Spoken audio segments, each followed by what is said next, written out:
Crime et châtiment par Fiodor Dostoïevski, partie 11 du livre audio, chapitre 5 de la partie 3 du roman. Celui-ci pénétrait déjà à l'intérieur de l'appartement. Il entra avec l'air de ne pouvoir se contenir qu'à grand-peine pour ne pas éclater de rire. Razumikine entra à sa suite, la figure convulsée de rage, rouge comme une pivoine, embarrassé par sa haute taille et tout confus. Son visage, ainsi que toute sa personne, était ridicule en ce moment et justifiait le rire de Raskolnikov.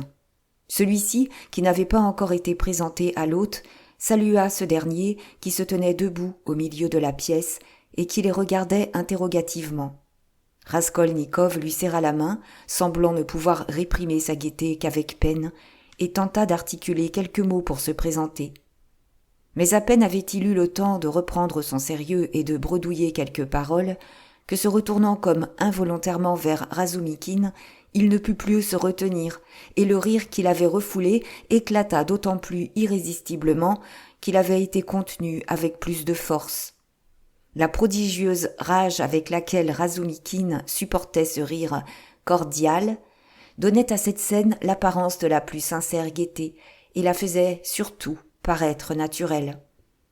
Razumikine, sans le vouloir, aida à donner cette impression. « Démon !» hurla-t-il, et faisant un geste brusque du bras, il heurta le guéridon sur lequel il y avait un verre à thé vide. Le tout s'écroula et s'éparpilla. « Mais pourquoi casser les chaises, messieurs ? C'est une perte sèche pour le trésor !» s'écria joyeusement Porfiri Petrovitch. La scène se présentait de la façon suivante. L'hilarité de Raskolnikov diminuait petit à petit. Il semblait avoir oublié sa main dans celle de son hôte, mais, conscient des convenances, il attendait l'occasion de se reprendre le plus rapidement et avec le plus de naturel possible. Razumikine, définitivement troublé par la chute du guéridon et le verre brisé, regarda les débris d'un air maussade, cracha et se retourna sombrement vers la fenêtre, dans l'embrasure de laquelle il resta, le dos tourné aux autres, avec un visage terriblement renfrogné, regardant au dehors et ne voyant d'ailleurs rien. Porfiri Petrovitch aurait désiré rire avec eux, mais il était évident qu'auparavant il voulait des explications. Dans un coin, Zametov, assis sur une chaise, s'était levé à l'arrivée des visiteurs. Il restait debout, dans l'attente, un sourire figé sur les lèvres, examinant Raskolnikov avec quelque embarras et contemplant cette scène avec perplexité et même avec méfiance. La présence inattendue de Zametov dérouta complètement Raskolnikov. « Voilà quelque chose de plus dont il faudra que je tienne compte », pensa-t-il. « Excusez-nous, je vous prie », commença Raskolnikov, simulant avec effort la confusion. « Je vous en prie, charmé, et aussi enchanté par votre entrée. Eh bien, il ne veut plus dire bonjour ?» Porfiri Petrovitch montra Razumikine de la tête. « Je vous jure que je ne sais pas pourquoi il m'en veut. Je n'ai fait que lui dire, en cours de route, qu'il ressemblait à Roméo et je le lui ai prouvé. Je crois que c'est tout. »« Cochon !» répliqua Razumikine sans faire un mouvement. Il avait donc des raisons très sérieuses pour se fâcher ainsi pour un seul mot. « Le voilà, le juge d'instruction. » « Et puis, allez tous au diable !» coupa tout à coup Razumikine et, brusquement, il se mit à rire et s'approcha de Porfiri Petrovitch, la figure joyeuse, comme si rien ne s'était passé. « Assez, nous sommes tous des imbéciles. Venons-en aux affaires. Voici. En premier lieu, mon ami Rodion Romanovitch Raskolnikov a entendu parler de toi et souhaite te connaître. En second lieu, il a une petite affaire à t'exposer. Tiens, Zametov, comment se fait-il que tu sois ici ? Alors, vous vous connaissez ? Depuis longtemps ? Qu'est-ce encore que cette histoire ? Pensa Raskolnikov inquiet. On aurait dit que Zametov se troublait, mais dans ce cas, ce ne fut que légèrement. « Mais nous nous sommes rencontrés hier, chez toi, dit-il d'un ton dégagé. « Donc, Dieu m'a épargné cette peine. La semaine passée, il avait terriblement insisté pour t'être présenté. Porphyrie. Et voilà que vous vous êtes entendu sans moi. Où se trouve ton tabac? Porphyri Petrovitch était en tenue d'intérieur. Robe de chambre, linge impeccable et pantoufles éculées. Il était âgé de 35 ans, de taille plutôt inférieure à la moyenne, corpulent et même quelque peu obèse, la figure rasée, sans moustache ni favori, les cheveux coupés courts sur sa grosse tête ronde, à la nuque curieusement saillante. Son visage rond, potelé, avec un nez légèrement en trompette, était de teinte maladive, tirant sur le jaune sombre, mais son expression était gaillarde et même railleuse. Il aurait été plutôt bonhomme si l'expression des yeux n'avait pas gâté les choses. Ils avaient un certain reflet humide et des cils presque blancs dont les clignotements pouvaient être pris pour des clins d'œil. Le regard de ses yeux ne s'harmonisait pas avec le reste de sa personne, qui faisait plutôt penser à une commère et donnait à sa physionomie une note beaucoup plus sérieuse qu'on aurait pu s'y attendre au premier coup d'œil. Dès que Porphyri Petrovitch sut que son hôte avait une petite affaire à lui exposer, il le pria immédiatement de prendre place sur le sofa et il s'assit lui-même à l'autre extrémité. Il fixa Raskolnikov, attendant son exposé, avec cette attention voulue et trop sérieuse qui troublait particulièrement, au premier abord, ceux qui le connaissaient peu, et cela surtout quand ce qu'on avait à lui dire était hors de proportion avec l'attention extraordinairement grave qu'il accordait.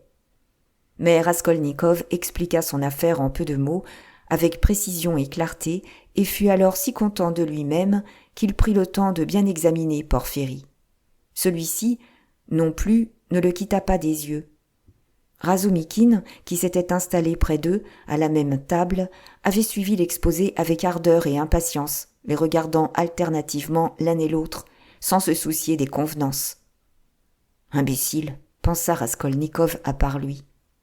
« Vous devez faire une déclaration à la police ?» répondit Porphyri, employant un ton d'affaire très marqué. « Vous écrirez qu'ayant été informé de tel événement, c'est-à-dire de l'assassinat, vous demandez que l'on fasse savoir au juge d'instruction chargé de l'enquête que tels objets vous appartiennent et que vous souhaiteriez les dégager.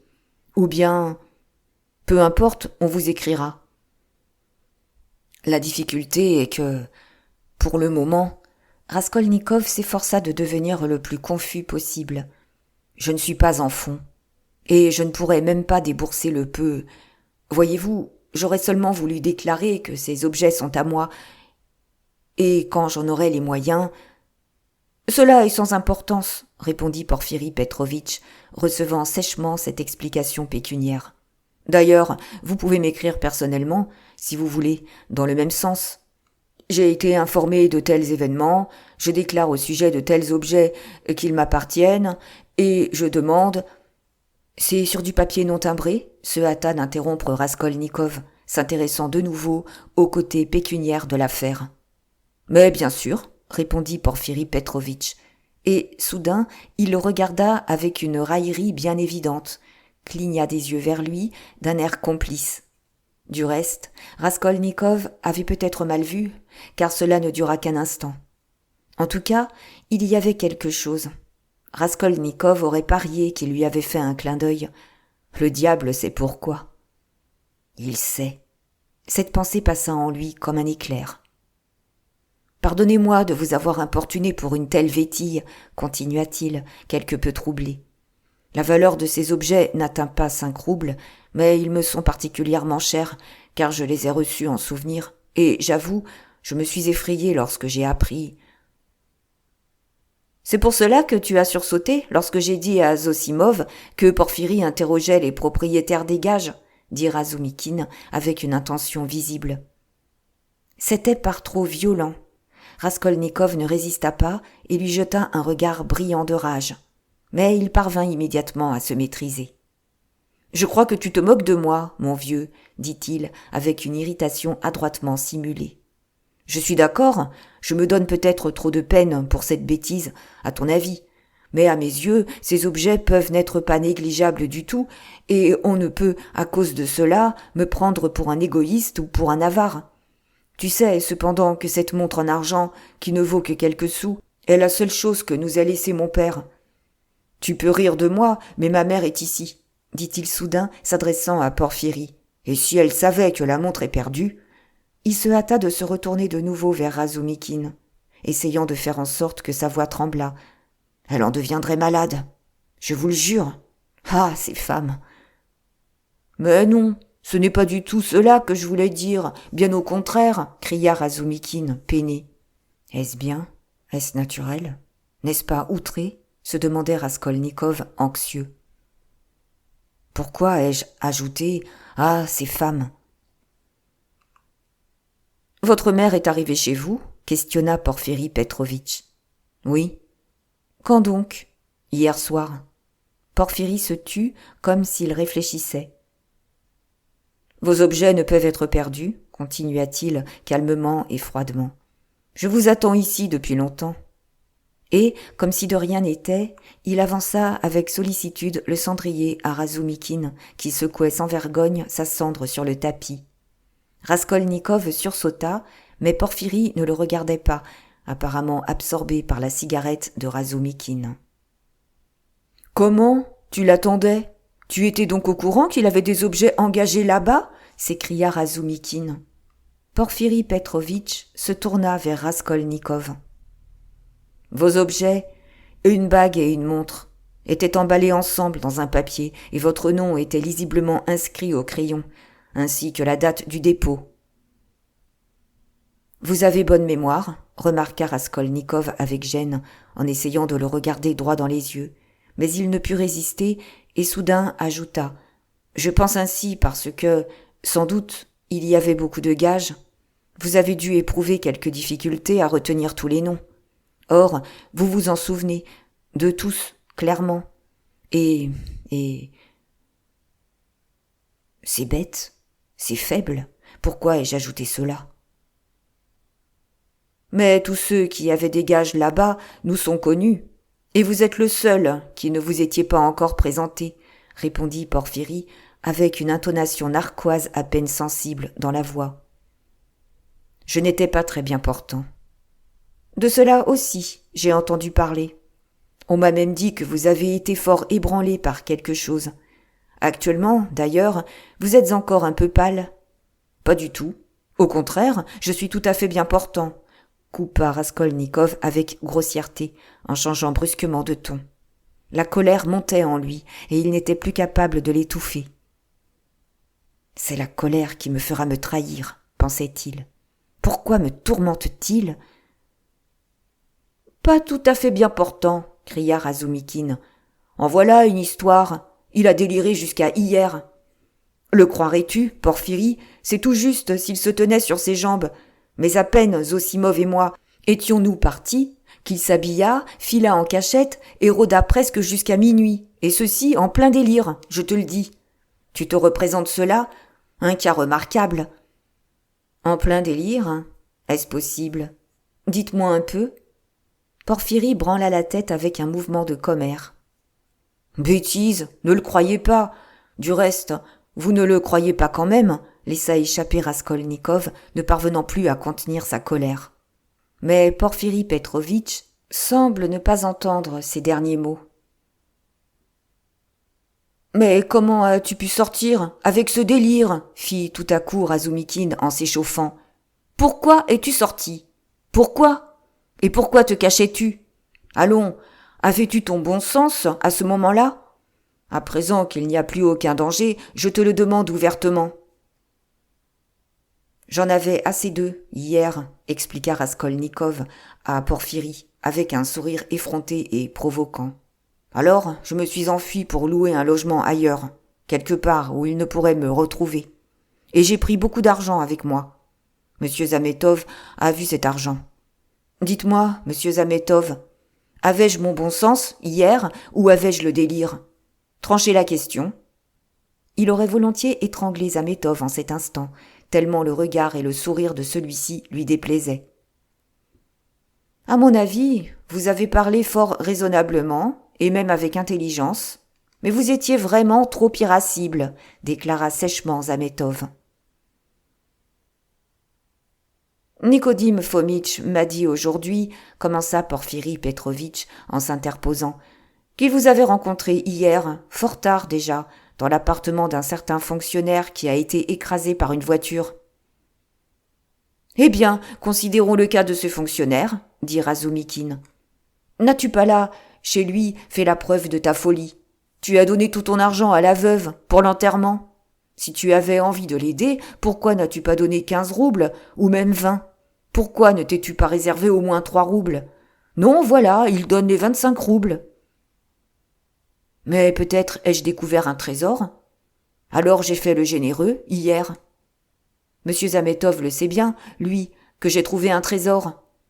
Excusez-nous, je vous en prie, dit-il en s'adressant à Porphyri, les lèvres tremblantes. Nous vous dérangeons avec ces bêtises depuis une demi-heure. Nous vous ennuyons, n'est-ce pas? Je vous en prie, mais pas du tout. Au contraire, si vous saviez à quel point vous m'intéressez. Je suis curieux de vous écouter, de vous regarder, et j'avoue que je suis très content que vous soyez enfin venu me voir. Offre-nous du thé, au moins. J'ai la gorge sèche, s'exclama Razumikine. Bonne idée, et peut-être que ces messieurs accepteront de nous tenir compagnie. Mais ne désirerais-tu pas quelque chose de plus consistant avant de prendre le thé? Va-t'en au diable! Porphyri Petrovitch sortit commander le thé. Une foule de pensées tournoyait dans la tête de Raskolnikov. Il était péniblement exaspéré.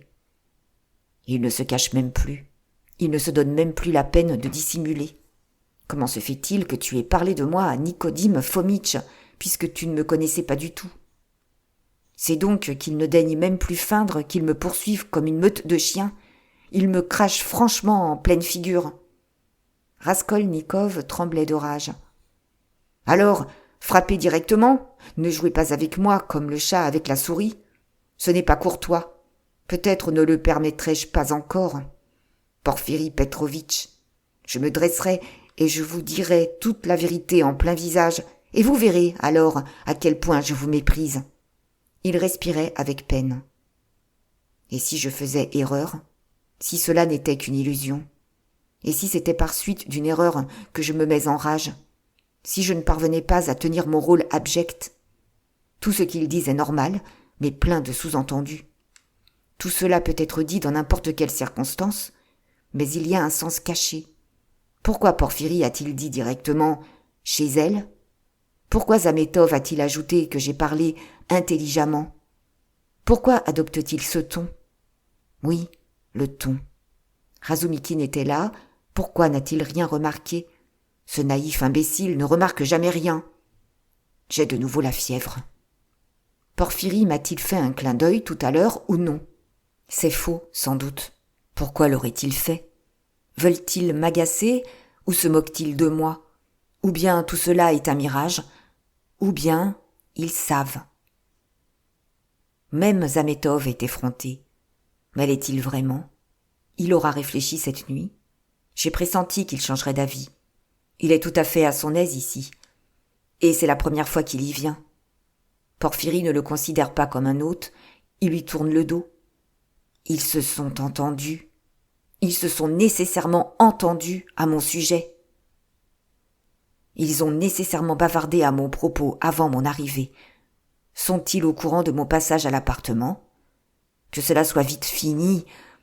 Lorsque je lui ai dit que je me suis enfui pour chercher un logement, il n'a rien répliqué.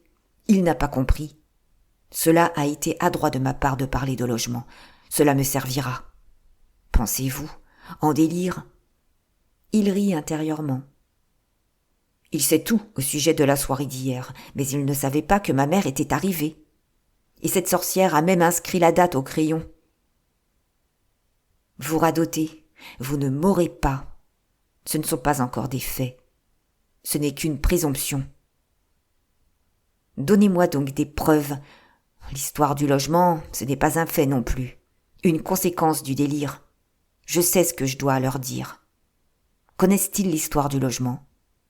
Je ne m'en irai pas sans le savoir. Pour quelle raison suis-je venu? Pourtant, ma rage, voilà un fait. Et peut-être est-ce un bien? Je garde mon rôle de malade. Il tâte le terrain. Il essaiera de me dérouter. Mais pourquoi donc suis-je venu ici ? Tout cela passa en un éclair dans sa tête. Porphyri Petrovitch rentra à cet instant. Il était subitement devenu gai. « Tu sais, mon vieux, après les réjouissances d'hier, je me sens tout ramolli, » commença-t-il d'un tout autre ton, en riant et en s'adressant à Razumikine. « Était-elle intéressante, ma soirée ? Je vous ai quitté hier au moment le plus passionnant. Qui est sorti vainqueur ? Personne, évidemment. On a dévié vers les problèmes éternels. On a plané dans les airs. Rends-toi compte, Rhodia, où l'on en était arrivé hier. Le crime existe-t-il, oui ou non ? Je te l'avais dit qu'ils avaient palabré jusqu'à en perdre la tête. Quoi d'étonnant ? C'est une question sociale des plus courantes, répondit négligemment Raskolnikov. La question n'était pas énoncée sous cette forme, remarqua Porphyri. Pas tout à fait, c'est vrai, acquiesça immédiatement Razumikine, s'agitant selon son habitude. Tu vois, Rodion, écoute et donne-moi ton avis. Je le veux, je me suis donné énormément de mal hier, et j'attendais que tu viennes. Ce sont les socialistes qui ont provoqué la discussion par l'énoncé de leur théorie. Conception connue, le crime constitue une réaction contre un ordre social anormal. C'est tout et rien de plus. Il n'y a pas d'autre cause, disent-ils. Tu radotes, s'écria Porphyri Petrovitch. Il s'animait visiblement et riait sans cesse en regardant Razumikine qui s'exaltait de plus en plus. Ils prétendent qu'il n'y a pas d'autre cause, coupa Razumikine avec fougue. Je ne radote pas. Je te ferai lire leurs écrits. Quand tout va mal, pour eux, ils prétendent que c'est l'influence du milieu qui perd l'homme, selon leur expression préférée. D'où il découle que si la société était normalement organisée, tous les crimes disparaîtraient, car ces réactions ne seraient plus nécessaires et tout le monde deviendrait immédiatement équitable. Ils ne tiennent pas compte de la nature. Elle est annihilée, elle n'existe pas. Pour eux, l'humanité n'évolue pas suivant une loi historique et vivante qui amène finalement une société normale, mais au contraire, c'est un système social sorti de quelques cerveaux matérialistes qui organisera toute l'humanité et en fera rapidement une communauté de justes et de purs, et cela avant que s'accomplisse n'importe quel processus normal, évoluant suivant une loi historique et vivante. C'est pour cette raison qu'instinctivement, ils n'aiment pas l'histoire. Il y a là-dedans que des infamies et des inepties. Tout s'explique par la seule ineptie. C'est pour cela qu'ils détestent tout le processus vivant de la vie. Aucune nécessité d'âme vivante. L'âme vivante exige la vie. Elle n'obéira pas aux lois de la mécanique. Elle est soupçonneuse, rétrograde.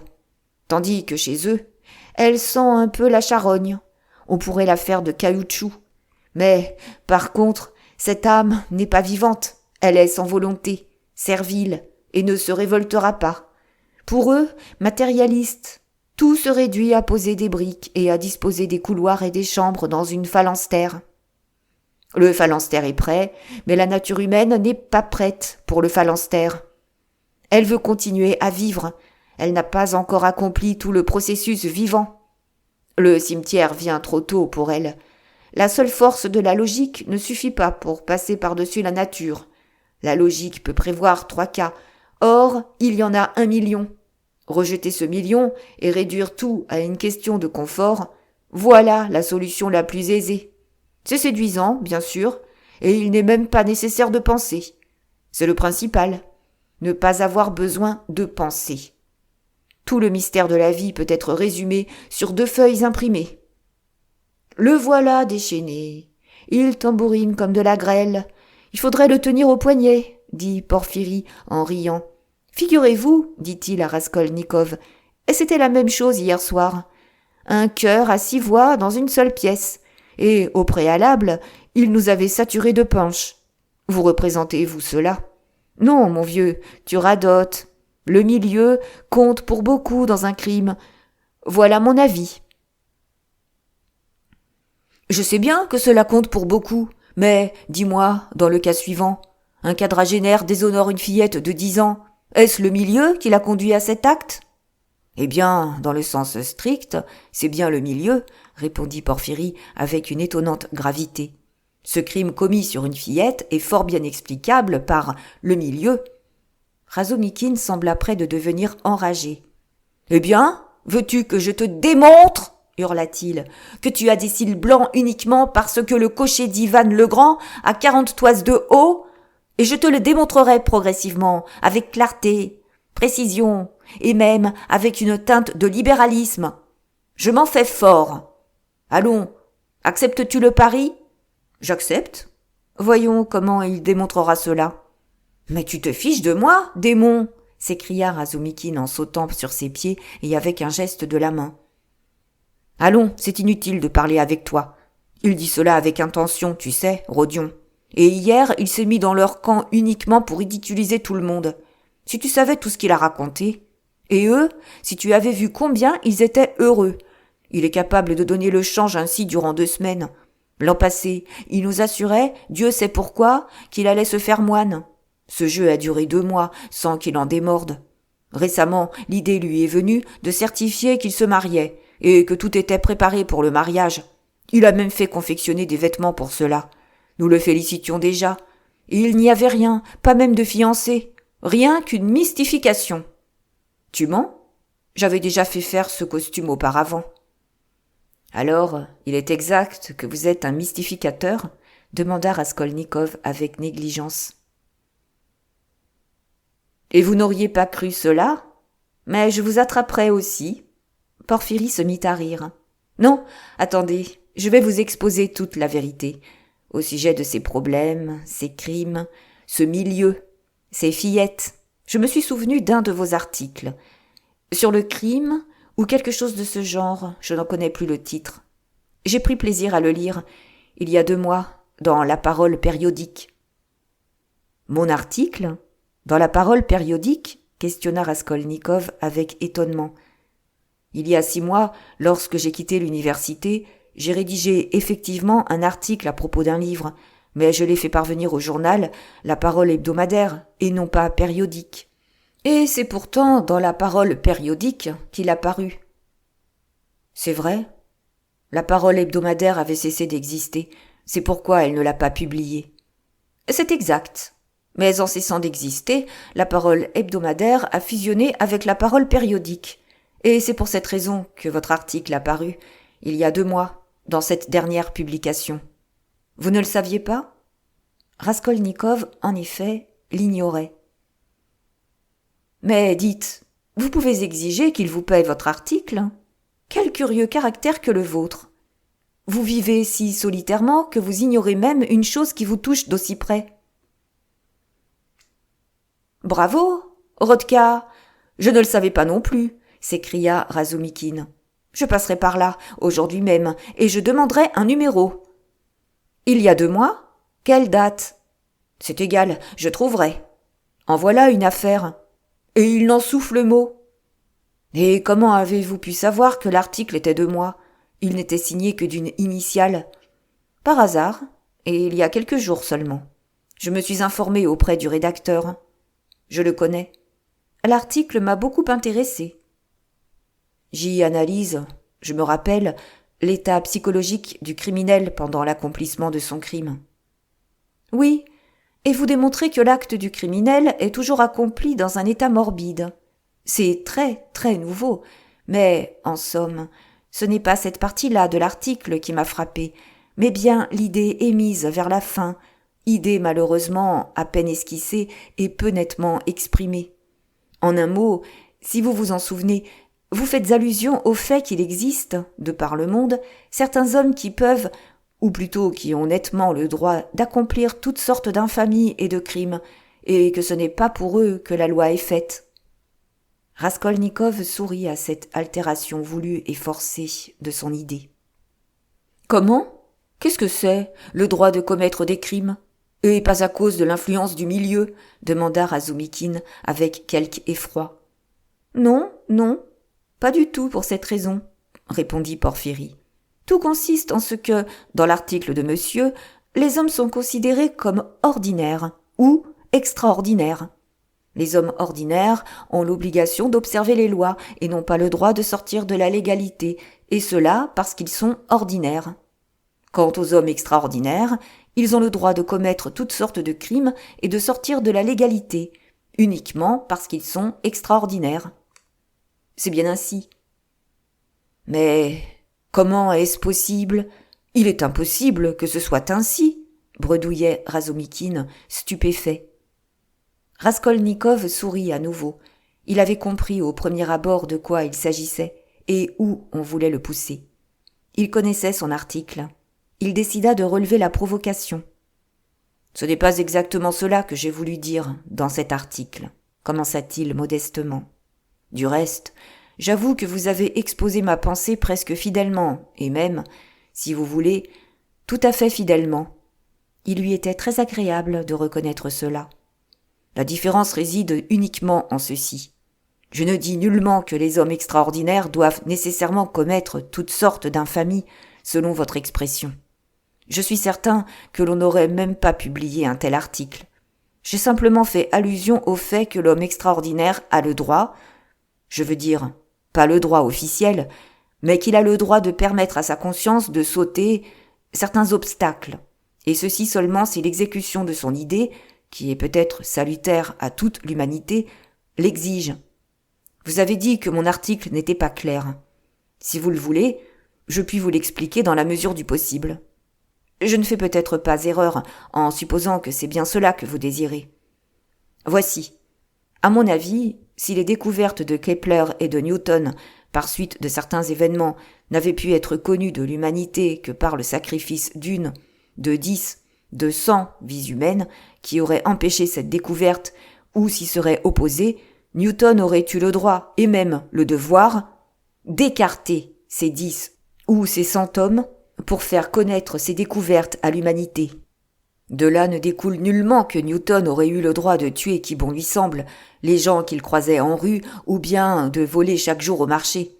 Ensuite, je me souviens que j'ai développé, dans mon article, l'idée que tous les législateurs et les ordonnateurs de l'humanité, par exemple, en commençant par les plus anciens et en continuant avec les Lycurgues, les Solons, les Mahomet, les Napoléons, etc., tous, sans exception, étaient des criminels déjà par le seul fait qu'en donnant une loi nouvelle, ils transgressaient la loi ancienne, venant des ancêtres et considérée comme sacrée par la société. Et évidemment, ils ne s'arrêtaient pas devant le meurtre si le sang versé, parfois innocent et vaillamment répandu pour l'ancienne loi, pouvait les aider.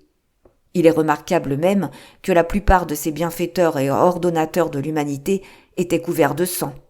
En un mot, je démontre que non seulement les grands hommes, mais tous ceux qui sortent tant soit peu de l'ornière, tous ceux qui sont capables de dire quelque chose de nouveau, même pas grand-chose, doivent, de par leur nature, être nécessairement plus ou moins des criminels.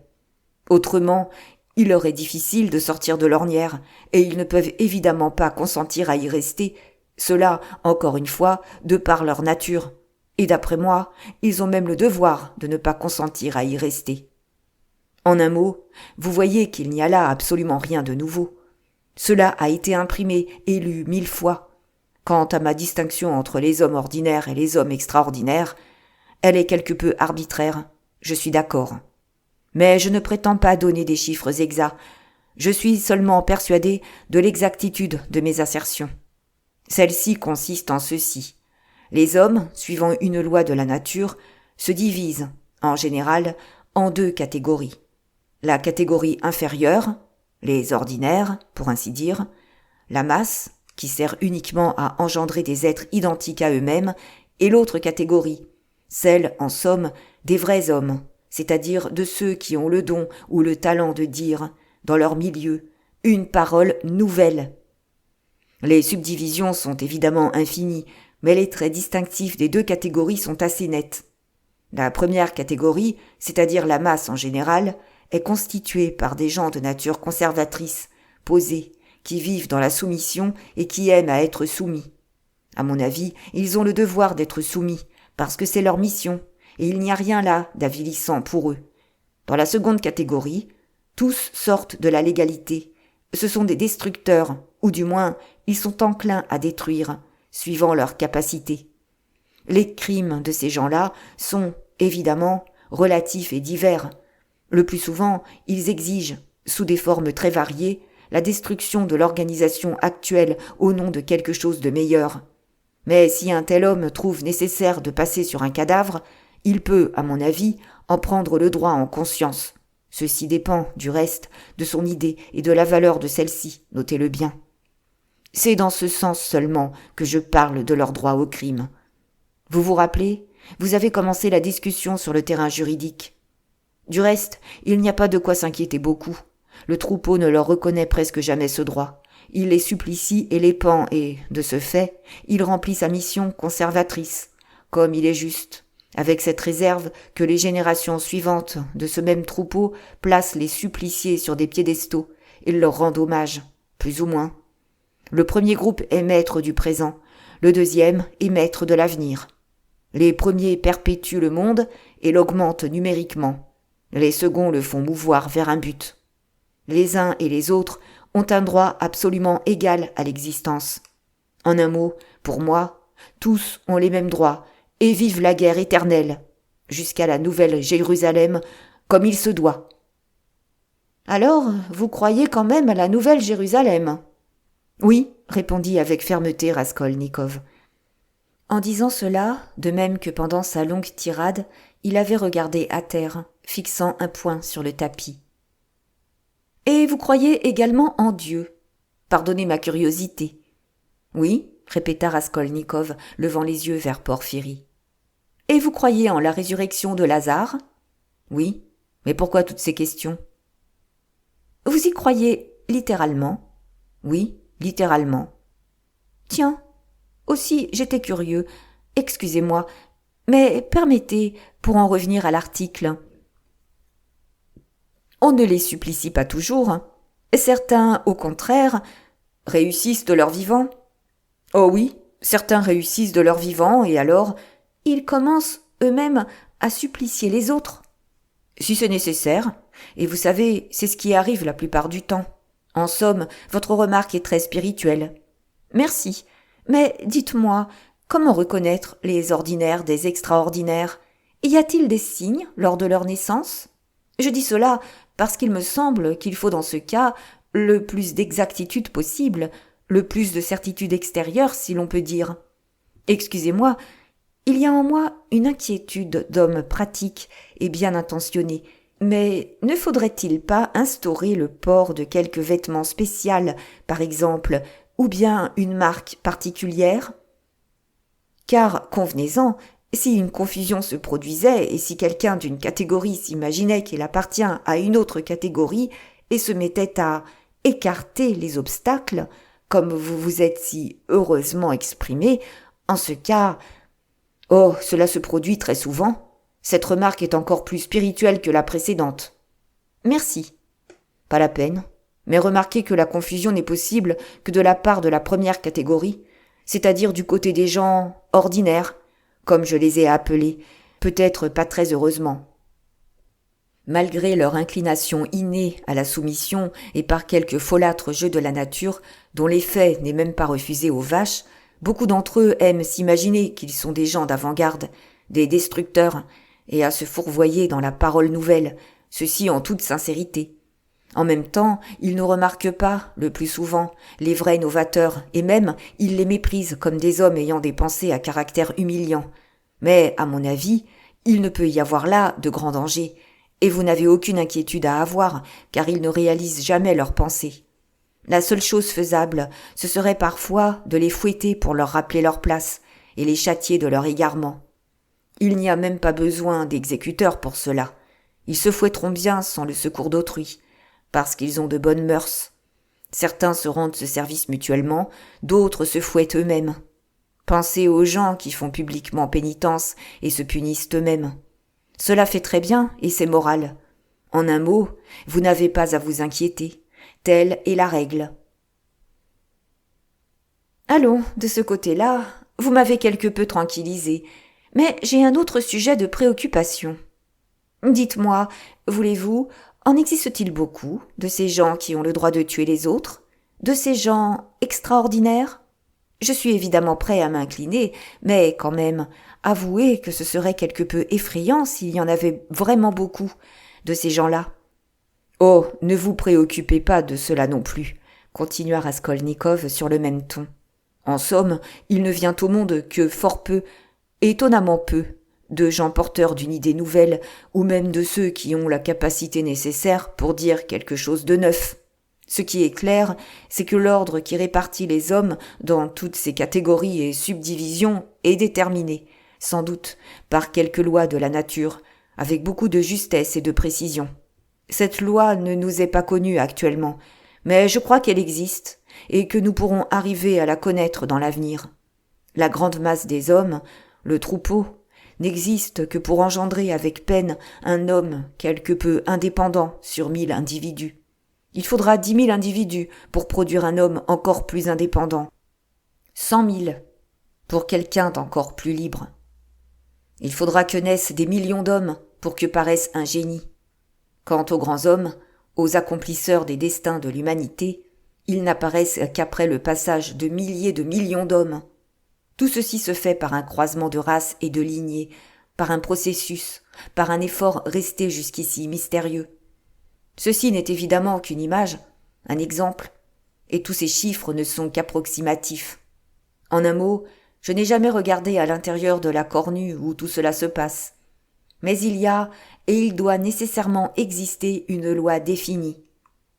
Dans cela, il ne peut y avoir de hasard. « Alors quoi, vous deux, plaisantez-vous » s'écria enfin Razumikine. « Vous vous mystifiez tous les deux.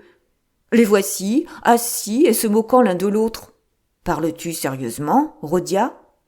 Raskolnikov leva vers lui son visage pâle et chagrin et ne répondit rien.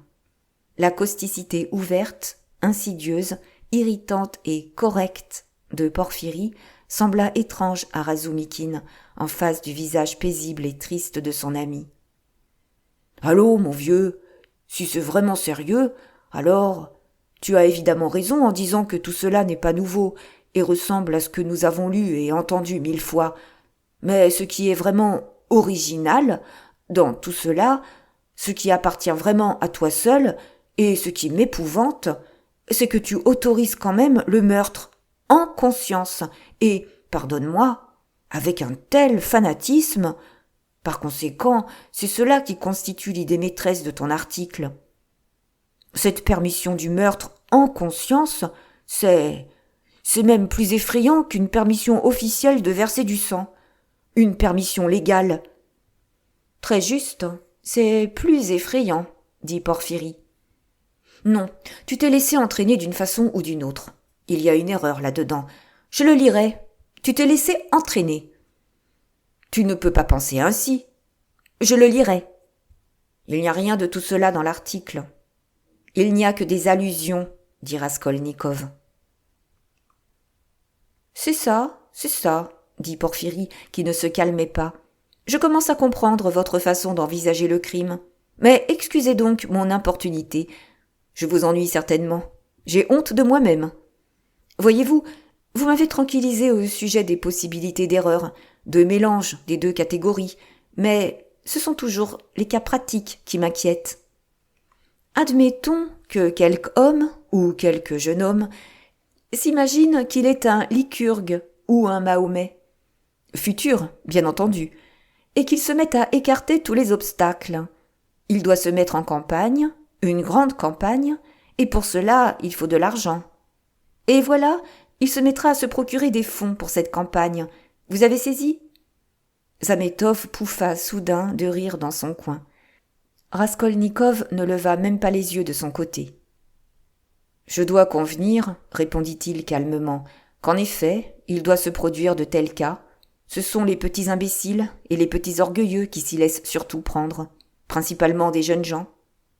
Eh bien, vous voyez ? Et alors quoi ? Rien, c'est ainsi. Raskolnikov sourit. Je n'en suis pas responsable. C'est ainsi, et ce sera toujours ainsi.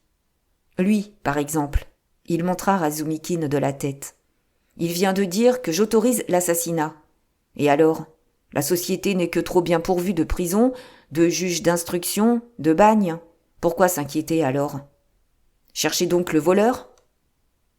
Et si nous le trouvions? Il n'aura que ce qu'il mérite. Après tout, vous êtes logique. Et à propos, sa conscience? Que vous importe sa conscience? Oh, par humanitarisme. Celui qui en a une souffre s'il comprend sa faute. Et c'est sa punition en plus du bagne. Bon, et les hommes vraiment géniaux? Demanda Razumikine en fronçant les sourcils. Ceux, précisément, auxquels il est donné le droit d'égorger, ne doivent-ils ressentir aucune souffrance, même pour ce meurtre? Pourquoi ce « doivent » Il n'y a là ni permission, ni défense. Qu'il souffre si la pitié de sa victime. La souffrance et la douleur sont toujours le corollaire d'une conscience large et d'un cœur profond. Les hommes vraiment grands doivent, me semble-t-il, ressentir dans ce monde une grande tristesse, ajouta-t-il soudain pensivement, d'une voix qui ne cadrait pas avec le ton de la conversation. Il leva les yeux, regarda méditativement tout le monde, eut un sourire et prit sa casquette. Il était trop calme par rapport au maintien qu'il avait eu tout à l'heure en entrant, et il s'en rendit compte. Tout le monde se leva. « Eh bien, que vous vous fâchiez ou non, je ne puis pas résister, conclut Porphyri Petrovitch, à l'envie de vous poser une question. Je vous ennuie vraiment beaucoup. Je voudrais seulement vous communiquer une idée, uniquement pour ne pas l'oublier. »« C'est bien, dites donc votre idée. » Raskolnikov attendait, debout devant lui, sérieux et pâle. « Voici, je ne sais vraiment comment le dire. Mon idée est par trop spéciale et psychologique. Voici, lorsque vous rédigiez votre article, ne serait-il vraiment pas possible, il rit, que vous vous ayez pris vous-même, oh, ne fût-ce qu'un peu, pour un homme extraordinaire, et disant une parole nouvelle, dans le sens que vous donnez à cette expression, veux-je dire. N'est-ce pas ainsi ?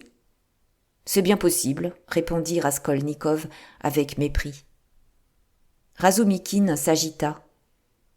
Et si les choses étaient telles, ne serait-ce pas possible que vous vous soyez décidé, par exemple, à cause des difficultés de l'existence ou pour contribuer au bien-être de toute l'humanité, à sauter l'obstacle, à tuer et à voler, par exemple? Et il fit de nouveau quelque chose comme un clin d'œil, puis se mit à rire silencieusement, exactement comme tout à l'heure. Si j'avais sauté l'obstacle, je ne vous l'aurais pas dit, évidemment, répondit Raskolnikov avec un mépris provoquant et hautain. Non, je m'intéresse seulement à cette question pour la compréhension de votre article, uniquement au point de vue littéraire. Pouah, comme cette ruse est manifeste et impudente, pensa Raskolnikov avec dégoût. Permettez-moi de vous faire observer, répondit-il froidement, que je ne me prends ni pour Mahomet, ni pour Napoléon, ni pour personne d'autre parmi ce genre d'hommes-là. Donc, je ne puis, n'étant pas dans ce cas, vous donner une explication satisfaisante sur la manière dont j'aurais agi. Allons, qui, chez nous, en Russie, ne se croit pas un Napoléon, prononça soudain Porphyri avec une effrayante familiarité. Dans l'intonation de sa voix, il y avait, cette fois-ci, quelque chose de particulièrement sensible. Ne serait-ce pas quelque futur Napoléon qui, la semaine passée, aurait tué notre Alona Ivanovna d'un coup de hache, jeta tout à coup Zametov de son coin. Raskolnikov se taisait et regardait Porphyri avec attention et fermeté. Razumikine fronça les sourcils. Il lui avait semblé, déjà depuis tout à l'heure, que quelque chose se passait. Il jeta un regard courroucé autour de lui. Une minute d'accablant silence passa. Raskolnikov se retourna pour partir. « Vous nous quittez déjà ?» dit gravement Porphyri, tendant la main, extrêmement affable. « J'ai eu un grand plaisir à vous connaître. Et à propos de votre demande, soyez tranquille, écrivez seulement comme je vous l'ai dit. Ou mieux, venez là-bas, au bureau, chez moi, vous-même, un de ces jours, par exemple demain. Je serai là vers 11h probablement, et nous arrangerons tout. Nous bavarderons, Comme vous êtes un des derniers qui avaient été là-bas, vous pourrez peut-être nous raconter quelque chose, ajouta-t-il d'un air plein de bonhomie. Vous désirez m'interroger officiellement avec toute la mise en scène ? Demanda brutalement Raskolnikov. Pourquoi donc ? Ce n'est pas encore nécessaire le moins du monde. Vous ne m'avez pas compris. Voilà, je ne laisse pas passer l'occasion et j'ai déjà parlé avec tous les propriétaires de gages. J'ai obtenu les témoignages de certains, et comme vous êtes le dernier... Mais à propos, s'exclama-t-il avec un soudain mouvement de joie, je m'en souviens bien à propos. Comment ai-je manqué d'oublier ? Il se retourna vers Razumikine. C'est bien toi qui m'as rompu les oreilles avec ce Mykolaï ? Et je le sais bien moi-même, il se retourna vers Raskolnikov. Je le sais que ce garçon est innocent. Mais qu'y faire ? Il a fallu aussi impliquer Mitka. Voilà où est le hic. En passant dans l'escalier, permettez-moi, mais c'est bien un peu après 7 heures que vous vous trouviez en bas, n'est-ce pas ? Oui, répondit Raskolnikov, réalisant au même instant et désagréablement qu'il aurait pu ne pas le dire. Alors, en passant après 7 heures dans cet escalier, n'auriez-vous pas vu, au premier, dans l'appartement ouvert, vous vous rappelez ? 2 ouvriers, ou bien au moins l'un d'eux.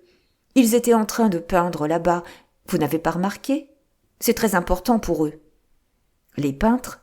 Non, je ne les ai pas vus, répondit Raskolnikov lentement, comme s'il fouillait dans sa mémoire, tout en bandant tout son être pour deviner où se trouvait le piège, et sentant la torpeur l'envahir à force d'angoisse, obligé qu'il était de faire vite et de tout prendre en considération.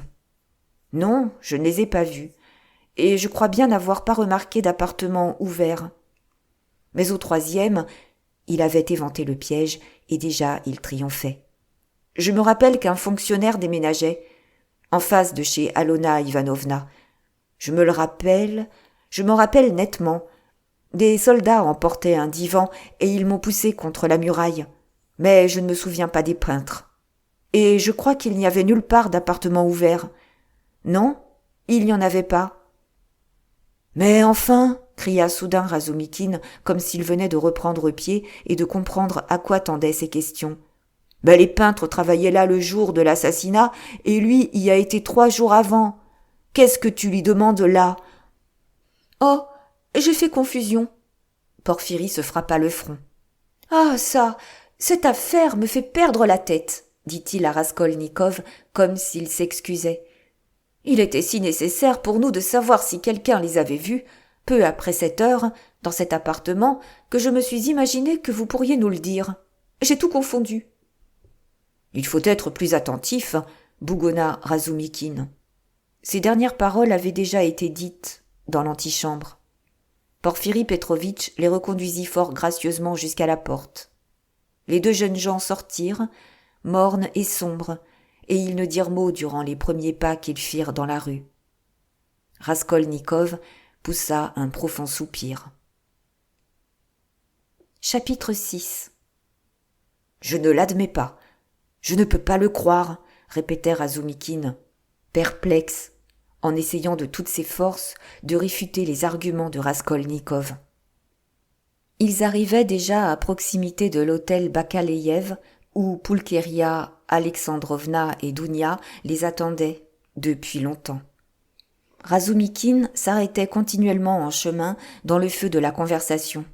Il était troublé et inquiet, en partie parce que c'était la première fois qu'il parlait ouvertement de cette question.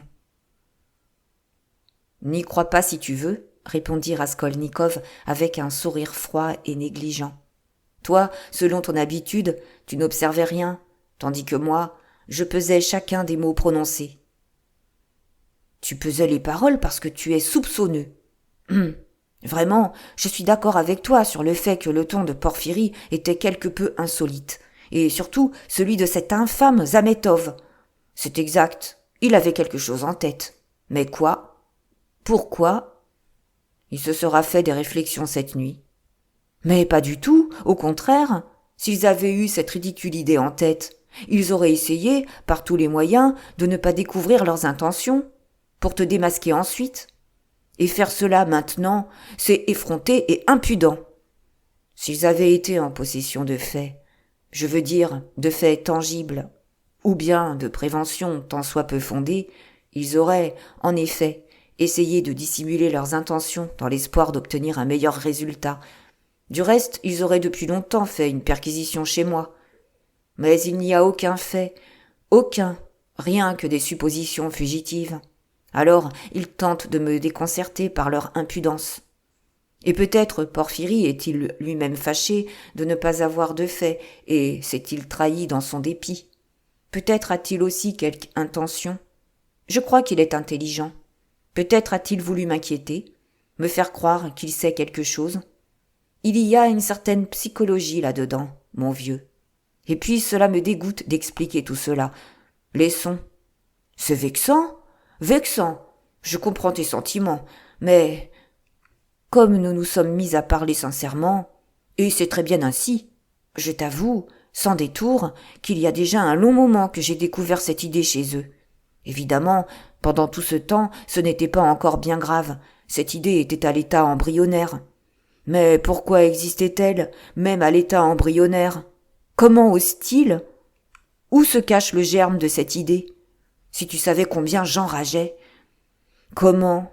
Voici un malheureux étudiant, défiguré par la misère et l'hypocondrie, à la veille d'une cruelle maladie aggravée de délire, maladie qui, peut-être, remarque-le, avait déjà pris possession de lui, un garçon soupçonneux, orgueilleux, connaissant sa valeur, ayant passé 6 mois dans son réduit sans voir personne, vêtu de guenilles, chaussé de souliers sans semelles.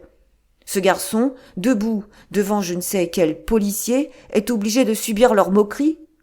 En même temps tombe sur lui, alors qu'il a le ventre vide, une dette inattendue, une traite échue et non payée au conseiller de cour Tchebarov.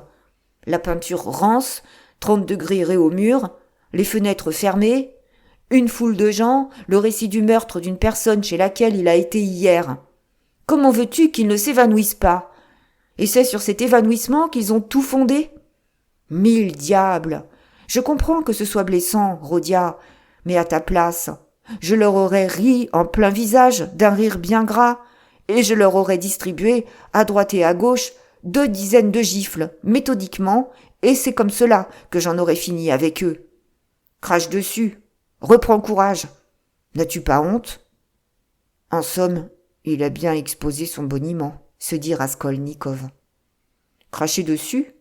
Et demain encore un interrogatoire, répliqua-t-il amèrement. Devrais-je vraiment m'abaisser à m'expliquer devant eux? Je regrette déjà de m'être courbé jusqu'à Zametov, hier, au café. Tonnerre, j'irai en personne chez Porphyrie. Et j'entreprendrai la discussion sur un ton familial. Qu'il me raconte toute l'histoire depuis le commencement. Quant à Zametov... Enfin, il a deviné ce qu'il me faut, pensa Raskolnikov. Dis donc, cria Razumikine en lui empoignant brusquement l'épaule. Dis donc, tu te trompes, je l'ai compris. Tu te trompes. Ce n'est pas un piège du tout. Tu prétends que la question relative aux ouvriers était un piège? Réfléchis. Si tu avais fait cela, aurais-tu laissé échapper que tu as vu qu'on travaillait dans l'appartement? Et les peintres? Au contraire, même si tu avais vu, tu aurais prétendu n'avoir rien remarqué. Quel est celui qui témoigne contre lui-même? Si j'avais fait cela, j'aurais inévitablement dit que j'avais remarqué les ouvriers et l'appartement, continua Raskolnikov avec mauvaise grâce et même avec dégoût. Pourquoi parler contre toi? Parce que seuls les paysans ou bien les débutants sans aucune expérience se retranchent farouchement dans la négation. Pour peu que l'inculpé soit instruit et expérimenté, il essaye, à tout prix, et dans la mesure du possible, de reconnaître tous les faits extérieurs et irréfutables. Seulement, il leur cherche d'autres motifs. Il glisse par-ci par-là un trait personnel, spécial, qui leur donne une toute autre signification, et les éclaire d'un jour nouveau. Porphyrie avait précisément escompté que c'est ainsi que je répondrais, et que je reconnaîtrais, pour la vraisemblance, avoir vu les peintres, et que, à cela, j'ajouterais quelque explication de mon cru. Mais alors, il t'aurait immédiatement répliqué que les ouvriers n'étaient pas là 2 jours avant l'assassinat, et que toi tu y étais donc allé précisément le jour du meurtre, peu après 7 heures. Le subterfuge n'aurait pas fait long feu. Mais c'est justement cela qu'il espérait. Que je n'aurais pas le temps de réfléchir, que je me hâterais de répondre avec le plus de vraisemblance possible et que, par conséquent, j'oublierais que les ouvriers ne pouvaient pas avoir été là 2 jours plus tôt. Comment aurait-il été possible d'oublier cela ? Rien de plus simple. C'est sur ces vétilles-là que trébuchent le plus facilement les gens intelligents. Plus l'homme est malin, moins il soupçonne que c'est sur quelque chose de simple qu'il va se faire attraper. Porphyrie n'est pas du tout aussi bête que tu le penses. Si cela est vrai, c'est un ignoble personnage. Raskolnikov ne put se retenir de rire. Mais en même temps, sa propre animation lui sembla insolite, ainsi que le plaisir avec lequel il avait prononcé ces derniers mots, alors qu'il n'avait soutenu la conversation précédente qu'avec un sombre dégoût et avec un but bien défini. « Je m'aperçois que je commence à m'intéresser à ces détails, » pensa-t-il. Mais, presque au même moment, il devint inquiet, comme si une pensée inattendue et angoissante lui était venue. Son inquiétude allait croissant. Ils étaient arrivés à l'entrée de l'hôtel Bakaleïev. « Entre sans moi, » dit soudain Raskolnikov. « Je serai de retour dans un moment. »« Où vas-tu ? Mais nous sommes arrivés. »« Vas-tu, toi aussi, me torturer jusqu'au bout ?» s'écria-t-il avec une intonation tellement amère, avec un regard tellement désespéré, que Razumikine se tut immédiatement. Il resta quelque temps, debout sur le perron, à regarder sombrement Raskolnikov qui s'éloignait, d'un pas rapide dans la direction de son logis. Enfin, serrant les dents et les poings, ayant juré que aujourd'hui même il obligerait Porphyrie à tout lui raconter, il grimpa chez Pulcheria Alexandrovna, que leur longue absence inquiétait déjà, afin de la rassurer au plus tôt. Lorsque Raskolnikov atteignit sa maison, la sueur perlait à ses tempes, et il respirait avec peine. Il monta vivement chez lui, pénétra dans sa chambre et s'enferma au crochet. Ensuite, fou de terreur, il s'élança vers le coin où se trouvait le trou dans le papier de tapisserie dans lequel il avait d'abord enfoui les bijoux. Il y plongea la main et inspecta soigneusement la cavité, tâtant chaque recoin et chaque repli du papier. N'ayant rien trouvé, il se releva et respira profondément. En arrivant tout à l'heure à l'hôtel Bakaleïev, il s'était figuré que quelque objet, chaînette, bague ou même un simple papier d'emballage portant une indication manuscrite de la vieille, aurait pu tomber dans une fente et devenir, de ce fait, une preuve inattendue, irréfutable contre lui. Il demeurait là, comme s'il rêvassait, et un sourire bizarre, humble, à demi insensé, tendait ses lèvres. Sa pensée se troublait. Il descendit pensivement l'escalier et arriva sous le porche. « Mais le voici !» cria quelqu'un d'une voix bruyante. Raskolnikov leva la tête. Le portier, debout à la porte de sa loge, le montrait à un inconnu de petite taille, ayant l'aspect d'un ouvrier, vêtu d'une sorte de houppelande sur un gilet, et qui, de loin, ressemblait fort à une femme. Il penchait sa tête, couverte d'une casquette graisseuse. Toute sa personne, d'ailleurs, était voûtée. Sa figure fanée et ridée accusait plus de 50 ans. Ses petits yeux, disparaissant sous des bourrelets de graisse, avaient un regard sombre, sévère et mécontent. « Que se passe-t-il » demanda Raskolnikov, se dirigeant vers le portier. Le personnage l'examina sans hâte, de biais et d'en dessous, avec un regard aigu et attentif. Il se retourna ensuite et, sans dire un mot, sortit dans la rue. « Mais qu'est-ce qu'il y a donc » s'écria Raskolnikov. « Eh bien, voilà, cet individu a demandé si c'était bien ici qu'habite l'étudiant. Il a dit votre nom et celui de votre logeuse. Alors, vous êtes arrivé et je vous ai montré. Voilà tout. » Le portier semblait aussi quelque peu perplexe, mais cela ne dura pas longtemps et, après avoir réfléchi un moment, il se retourna et rentra dans son trou. Raskolnikov se précipita à la suite de l'homme et, tout de suite, il le vit qui marchait sur le trottoir opposé, sans hâte, d'un pas régulier, le regard attaché au sol, comme s'il réfléchissait à quelque chose. Raskolnikov le rattrapa bientôt, mais resta à quelques pas en arrière. Ensuite, Il le rejoignit et le dévisagea de côté. L'autre le remarqua immédiatement, l'examina rapidement, mais baissa de nouveau le regard. Ils marchèrent ainsi près d'une minute côte à côte et sans mot dire. « Vous vous êtes informé de moi, je le portier ?» prononça enfin Raskolnikov d'une voix étouffée. L'inconnu ne répondit pas et ne leva même pas la tête. Un silence régna à nouveau pendant quelque temps. « Eh bien quoi ? Vous me demandez, et puis vous vous taisez. Mais qu'y a-t-il donc ?»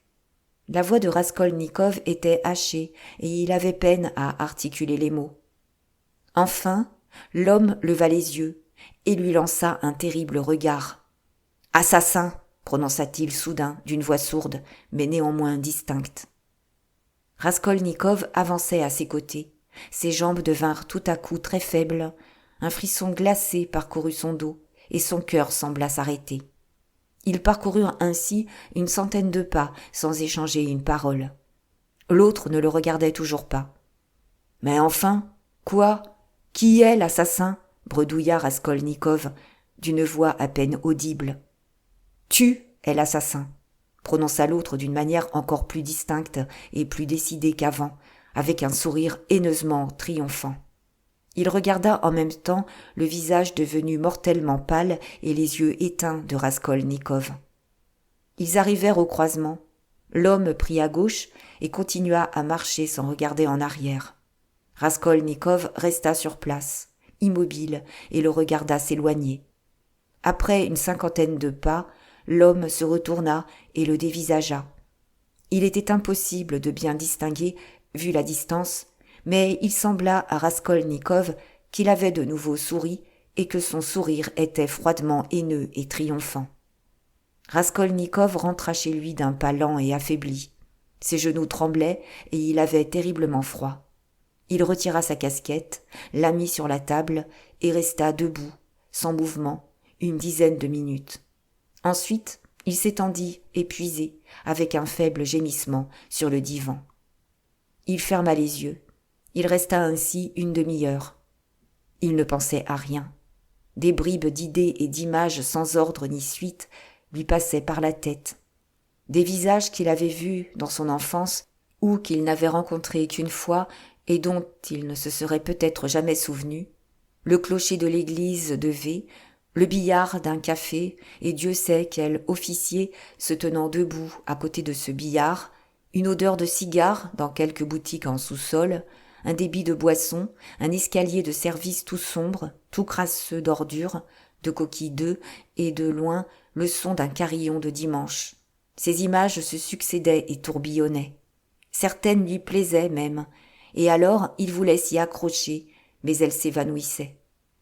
Quelque chose en lui l'oppressait, mais à peine. Par moments, il était même bien. Une légère impression de froid subsistait toujours et cette sensation était même agréable. Il perçut le pas rapide et la voix de Razumikine. Il ferma les paupières et fit semblant de dormir. Razumikine poussa la porte et resta quelque temps sur le seuil, comme indécis.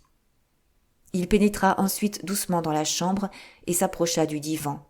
Le chuchotement de Nastasia se fit entendre. « Ne le touche pas, laisse-le dormir son soûl. Il mangera par après. »« Tu as raison, » répondit Razumikine. Ils sortirent prudemment et fermèrent la porte. Une demi-heure passa encore. Raskolnikov ouvrit les yeux, se renversa sur le dos et croisa les mains sous la nuque. « Qui est-ce ? Qui est cet homme sorti de terre ? Où a-t-il été et qu'a-t-il vu ? Il a tout vu, il n'y a pas de doute. Où se cachait-il alors et d'où a-t-il vu ? Pourquoi est-ce maintenant seulement qu'il sort de dessous le plancher ? Et comment a-t-il pu voir ? Était-ce possible ? Continua Raskolnikov. Un frisson glacé le parcourut. Et cet écrin trouvé par Nikolaï derrière la porte, est-ce croyable ? Des preuves. On laisse échapper un tout petit détail, un rien, et voici une preuve énorme comme la pyramide de Khéops. Est-ce vraiment possible ? Il aperçut avec répugnance qu'il était devenu très faible, physiquement faible. « J'aurais dû le prévoir », pensa-t-il avec un sourire amer. Comment ai-je osé prendre la hache et faire couler le sang tout en connaissant, en pressentant les limites de ma résistance? J'aurais dû le prévoir. Mais je l'avais prévu, chuchota-t-il, désespéré. Par moments, il s'éternisait à quelques pensées. Non, ces gens sont faits autrement. Le vrai potentat, le vrai maître, celui à qui tout est permis, dévaste Toulon, fait un carnage à Paris, oublie son armée en Égypte, dépense 1/2 million d'hommes dans la campagne de Russie, s'en tire par un calembour à Vilna. Et c'est à lui que tout est permis. Non, ces gens-là ont, sans doute, un corps de bronze. Une autre idée manqua de le faire rire. Napoléon, les pyramides, Waterloo et la misérable petite vieille usurière avec un coffret rouge sous son lit. Quel rapport y a-t-il entre tout cela? Comment Porphyrie lui-même pourrait-il digérer ça? Et eux, ils n'en seraient pas capables. Leur sens esthétique les gênerait. Napoléon aurait-il été fouillé sous le lit d'une vieille? Ah, les brutes! Parfois il se sentait en prise à quelque vague délire. Parfois il était envahi par un enthousiasme fiévreux. La petite vieille, ce n'est rien du tout, pensait-il ardemment et par à-coups. C'est peut-être une erreur. Mais il ne s'agit pas d'elle. La vieille n'était qu'un épisode. Je voulais sauter l'obstacle le plus rapidement possible, et ce n'est pas un être humain que j'ai tué, mais un principe. J'ai bien tué le principe, mais je n'ai pas sauté par-dessus l'obstacle, et je suis resté de ce côté-ci. Je ne suis parvenu qu'à tuer. Et même, je vois que je n'ai pu accomplir cela parfaitement. Le principe. Pour quelle raison ce petit imbécile de Razumikine invectivait-il les socialistes tout à l'heure? Ce sont des travailleurs et des commerçants. Ils s'occupent du bien-être général. Non, la vie ne m'est donnée qu'une seule fois. Je ne veux pas attendre le bien-être général. Je veux vivre moi-même, car sinon j'aime mieux ne pas vivre du tout. Eh bien, quoi? Je n'ai fait qu'une chose? Ne pas accepter de passer devant une mère affamée en enfonçant un rouble dans ma poche dans l'attente du bien-être général. Me voici, aurais-je pu dire, portant ma pierre à l'édifice du bien-être général, et j'en ressens une grande tranquillité de cœur. Il rit. Pourquoi m'avez-vous donc laissé aller? Je ne vis qu'une fois pourtant. Je veux aussi... je ne suis qu'un farci d'esthétique, et c'est tout, ajouta-t-il soudain en éclatant d'un rire dément. Oui, en effet, je suis un pou. Il s'acharna sur cette pensée, la fouilla, jouant, s'amusant d'elle. Et je le suis, ne fût-ce que parce que, en premier lieu, je pense cela en ce moment. En second lieu, parce que j'ai ennuyé pendant tout un mois la toute clémente Providence, l'appelant en témoignage du fait, et que ce n'est pas pour ma chair et mes sens que j'ai entrepris cela, mais dans un but magnifique et sublime. Il rit à nouveau.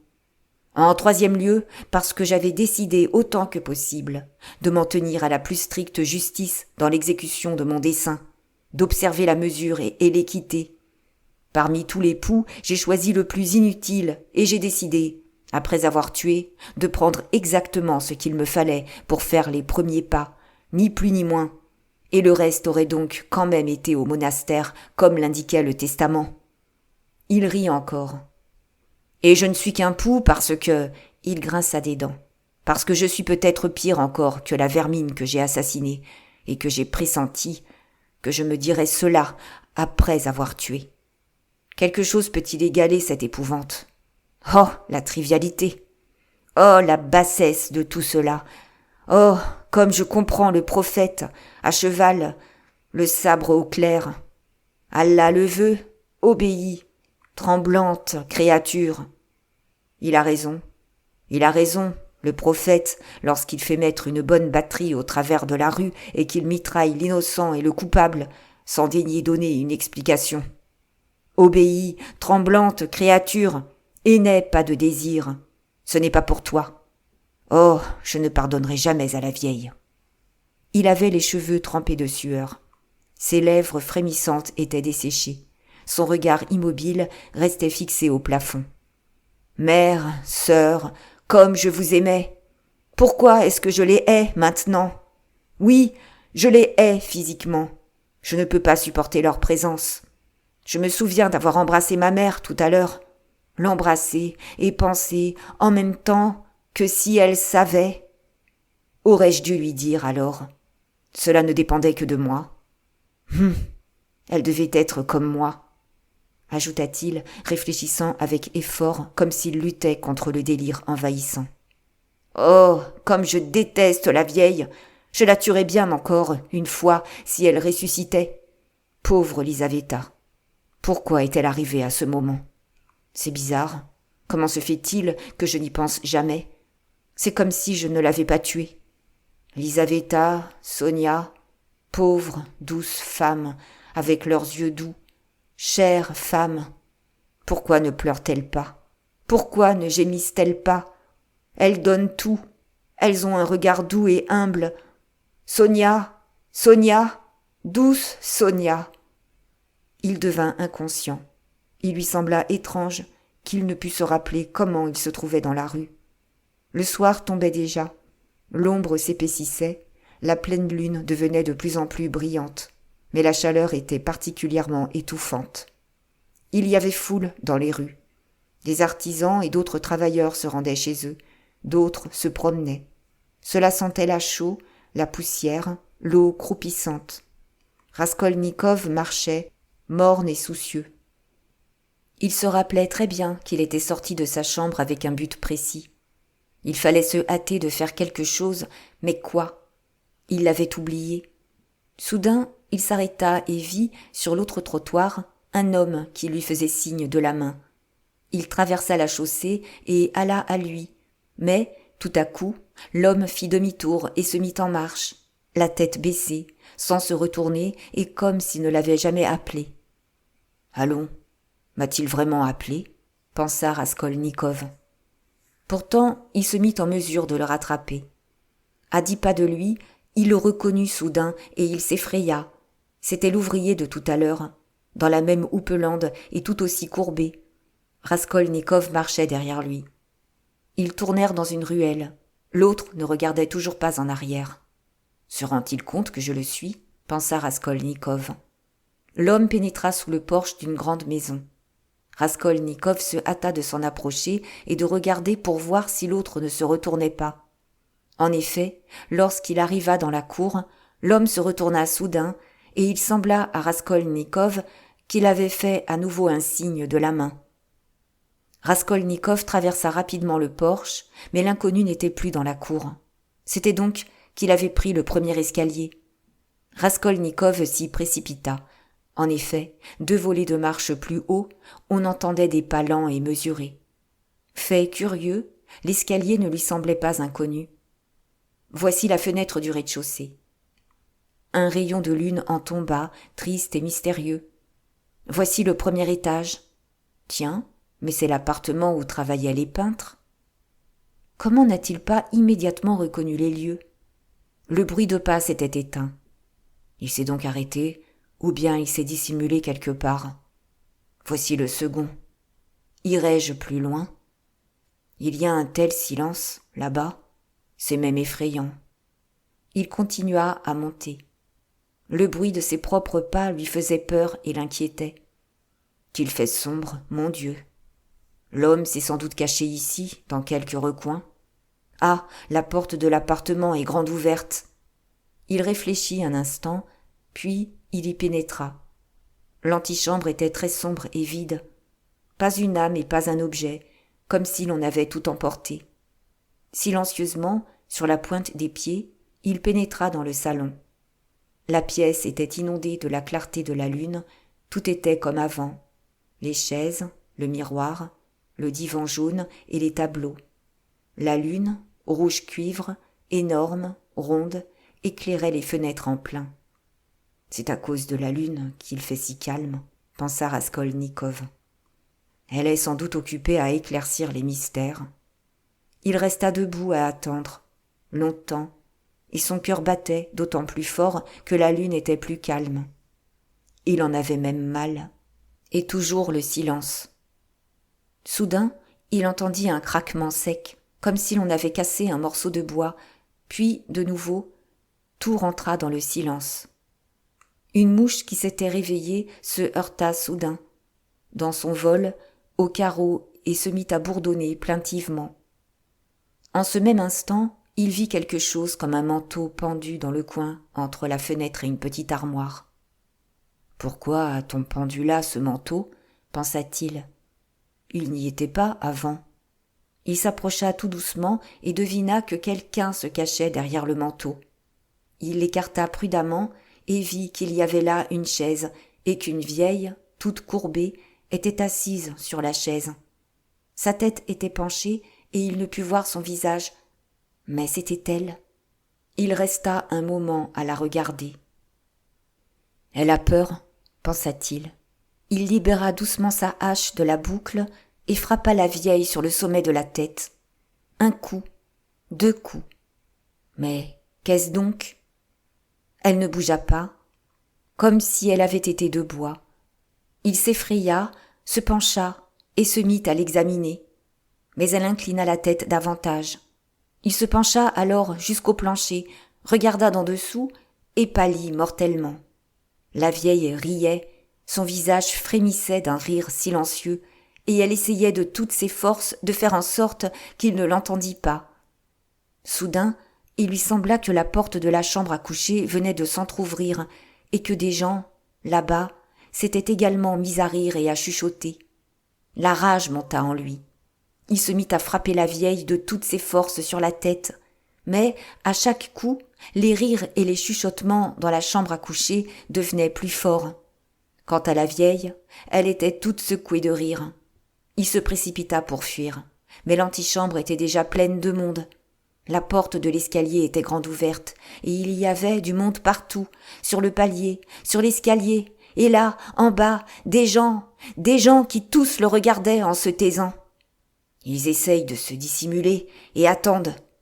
Son cœur se serra. Ses pieds semblaient avoir pris racine.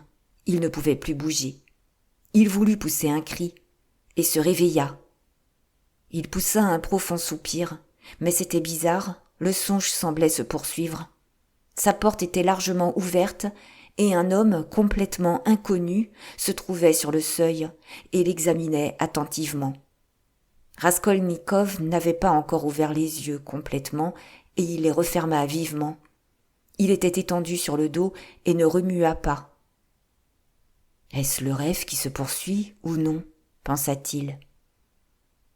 Et il entr'ouvrit tout doucement les yeux pour voir. L'inconnu restait toujours à la même place et continuait à l'examiner. Soudain, il passa le seuil, ferma la porte avec précaution. Il s'approcha de la table, attendit un instant, toujours sans le quitter des yeux, et tout doucement, sans bruit, s'assit sur la chaise près du divan. Il déposa son chapeau à côté de lui, sur le plancher, s'appuya des 2 mains sur sa canne et posa son menton sur ses mains.